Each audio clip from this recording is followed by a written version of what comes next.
Hello everyone, welcome to my another mini series and let's groom for a date. জি হ্যাঁ, এটা ছিল বিয়ের পর আমাদের অফিসিয়ালি ডেট। আর তার জন্য আমি হচ্ছিলাম খুব সুন্দর করে রেডি, দেখতেই পাচ্ছ, কারণ আমি ছিলাম খুব এক্সাইটেড।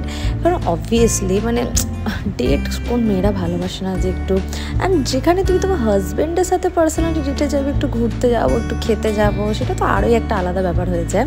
তো এখানে তো মেনলি ব্যাপারটা হচ্ছে যখনই কোনো এরকম রেস্টুরেন্টে খেতে যাবে এরকম প্ল্যানিং করি, তো আমরা দুজনেই খুব সুন্দর করে একটু রেডি হই। তার কারণ হচ্ছে আমরা দুজনেই ওই রেস্টুরেন্ট খেতে যাওয়া পার্সন একদমই না। হ্যাঁ, আমরা হয়তো বছরে গুনে গুনে 4 থেকে 5 বার হয়তো রেস্টুরেন্টে যাই।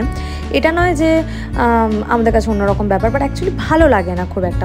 আমরা হচ্ছি ওই কি বলবো, একটু আগেকার মানুষদের মধ্যে একটু বাইরে ঘুরবো, বাইরে ফুচকা খাবো, মোমো খাবো, এই সব টুকটাক ফুটপাতের খাবার ডেট আমার তো খুব ভালো লাগে।